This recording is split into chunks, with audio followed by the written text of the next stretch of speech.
Coach JJ Redick gagamitin si Anthony Davis na power forward sa kanilang game opener bukas laban sa Minnesota Timberwolves. Pero bago yan, pag-uusapan muna natin ang mga sinabi ni Austin Reeves tungkol sa kung ano ang kailangan gawin ng Los Angeles Lakers para magtagumpay ngayong season. Habang naghahanda ang Los Angeles Lakers para sa kanilang season opener laban sa Minnesota Timberwolves, isa sa mga pinakamahalagang teammate ni LeBron James ang nagbahagi ng kanyang pananaw sa dapat baguhin ng team ngayong taon. Si Austin Reeves na nakasama na ang Lakers mula pa noong 2021 to 2022 season ay may malalim na karanasan sa kanilang mga struggles sa mga nakaraang taon. Ayon kay Reeves, malaking bagay na hindi naging consistent ang performance ng Lakers sa regular season at isa ito sa mga dapat nilang ayusin. Sinabi niya sa isang interview na mahalaga na magsimula ang kanilang team ng maayos sa season upang maiwasan ang catch-up mode na naging problema nila dati. Ayon kay Reeves, pakiramdam niya sa nakaraang 2 taon ay laging nasa catch-up mode sila. Hindi sila nagsisimula ng may magandang record sa simula ng taon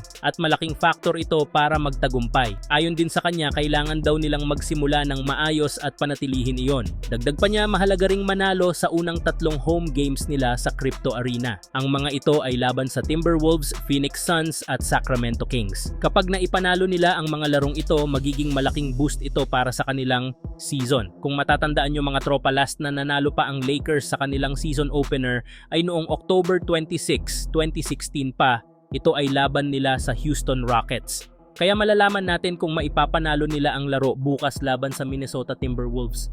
Samantala, bago sumapit ang laban ng Minnesota Timberwolves at Lakers bukas, ginawa nga po kanina ng mga players ng Lakers ang final practice nila.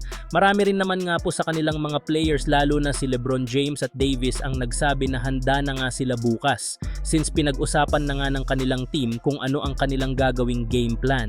Sa katunayan, bukod sa mga big man na sina Christian Wood, Christian Coloco at power forward na si Jared Vanderbilt na pare-parehong merong injury, ito lahat ng mga natitirang players na hindi available kontra sa Minnesota Timberwolves. Pero hindi na naman ibig sabihin nakakalimutan na nila ang tatlong ito, since ayon kay Coach JJ Redick, once napayagan na nga po ng liga si Coloco na maglaro at kapag tuluyan ng gumaling ang injury ni Wood, gagamitin nga niya ito agad at ipapasok sa rotation. Priority nga ni JJ Redick ang paggamit ng big lineup, kaya lahat nga po ng kanilang 4 na big man kasama si Anthony Davis at Jackson Hayes papasok sa rotation ng Los Angeles Lakers. Ang ganitong rotation nga daw ay makakatulong sa kampanya ng Lakers ngayong season, lalo na last season ay talagang nag-struggle nga ang team ng Lakers sa kanilang front court, lalo na kung nakakatapar nila ang mga team na merong malalakas na big, lalo na ang Denver Nuggets. Kaya naman, ayon sa isang NBA analyst, ang plano daw ni Redick na pag-gimit ng mga multiple big man sa kanyang rotation ay malaking upgrade daw,